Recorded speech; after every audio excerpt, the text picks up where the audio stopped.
lot of studies, but right now, listen, I just want to know, vaccinated children are healthier than unvaccinated children, then I will put that study on my website and I will quit my job. On the side that shows that autism is caused by vaccines, there's over 100 studies. Is there a peer-reviewed research document that you can point me to that determines there's a direct causal connection between the vaccines, which you're so critical of, and autism? Many. RFK Jr., Trump's controversial pick to lead the health department, awaits his Senate confirmation hearing on Wednesday. More than 80 organizations have opposed his nomination. One even launched a $250,000 ad campaign to persuade Republican senators to vote against him. If confirmed, RFK will head 18 agencies, including the Centers for Disease Control and Prevention, as well as the Food and Drug Administration. Let's welcome Dr. Anna Maria Temple to the show to weigh in on all this. Great to see you again, Dr. Temple. Thank you. Great to see you. So I think we really want to hit on vaccines first because of all of the controversial stances RFK has. This is the one that is getting the most buzz. In fact, vaccine rates are already down for kids, too, if we take a look at the numbers. RFK Jr. recently insisting, though, that he is not anti-vaccine, but thinks they should not be required. They should not be mandated, although I think we've got a tear out from a headline as well that shows some are saying maybe he's shifted his stance because he's trying to get confirmed. But listen to this.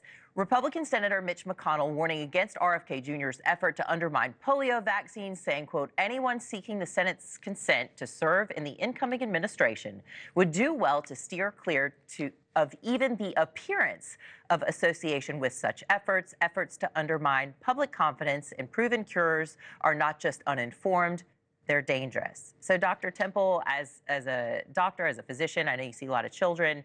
How important are vaccines for our kids and also keeping our population healthy? So vaccines play an important role in decreasing vaccine-preventable diseases. Having said that, there are side effects to vaccines. The problem is that we have the folks that are 100% pro-vaccines and we have the folks that are anti-vaccines. And there's very difficult to have a conversation. So the biggest issue that we have is that we cannot have conversations with concerned parents about the pros and cons of vaccines. They're just like any other medication, and we need to talk about the risk-benefit ratio as it applies to the family, applies to the child. We have a blanket policy for vaccines to all children without actually digging deeper into what's going on with that child, what's that child's immune system, and what we need to be doing individually rather than a mass mandate. So what he's bringing to light is, we need to have the conversation. Have vaccines decreased diseases? They have. I have it in my clinical practice. I've been practicing for over 25 years, and I've seen several vaccines that were rolled out during my career that have reduced the incidence of rotavirus, for example, chickenpox, and pneumococcal meningitis specifically, as well as pneumococcal ear infection. So they are effective, but they do have side effects. Okay, let's talk seed oils now. RFK says that America's reliance on fast food and ultra-processed foods is making us fatter, sicker, more depressed, more infertile than ever. He's targeting industrialized preservatives, artificial food dyes, and seed oils. Let's listen. Oils, soy, canola, sunflower, and then, wheat and corn. Doritos, Cheez-Its, Cap'n Crunch, gummy bears. Everyone knows that these are junk foods, so maybe you wouldn't be too surprised to see that the ingredients include a lot of poisons. Look, this has got a lot of people really confused. Some health experts say our chronic disease problem is less about the actual seed oil ingredient, and more about the poor American diet in general. What do you make over this debate about seed oils? Oh my gosh, this is one of the many things that we have to tackle. So seed oils are inflammatory because they're high in omega-6. The American diet is very high in omega-6 as compared to omega-3. We need omega-6 in our diet. However, it should be a ratio of 1-to-1, if you will, 1-to-6, 1-to-3. The American diet is usually about 24 to 40 omega-6 to 1 omega-3, which is adding to the inflammatory conditions that we're seeing like asthma, eczema, cardiovascular disease, stroke, diabetes, and so on. Is it the only thing? No. Just like all the things that we're talking about, it is the bucket of inflammation. And what he's talking about is like one more thing that we need to address. And in fact, a lot of the overly processed foods and fast foods are filled with seed oils.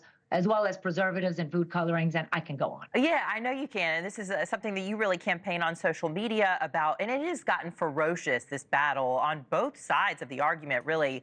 Earlier this week, I asked my producers to talk with a couple of different health experts about this very issue, and they were not ringing the alarm. They were more just saying that more research needs to be done, that these studies are old and worn out, and we need some new research. And they said it's more about just the volume of it that we're consuming. So let's take a listen, and I'll let you respond. They are a healthy fat to consume, particularly when you replace animal fat, sources of saturated fat in the diet. People that consume dietary patterns that are higher in plant oils and plants in general have better health outcomes. It's a really simple question. Are these healthy? Are these good? Are these bad? Or are they not? But we really don't have enough research to have really clear answers. And that's kind of why they're all the rage right now. So is this just a fad, as you see in some headlines, or is this really something that we need to just stop consuming altogether?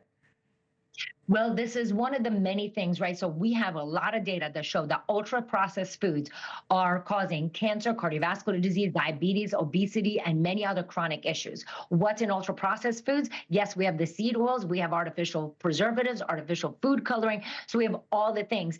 Now, is that the first thing that I'm going to go to? I'm going to go after the food colorings and preservatives, and then I'm going to go after the seed oils. I don't know that that's at my top, but it is, yes, when we're talking about animal fat, we can discuss. However, the amount of inflammation that comes with seed oils, I think, is minimized by those who are trying not to make changes.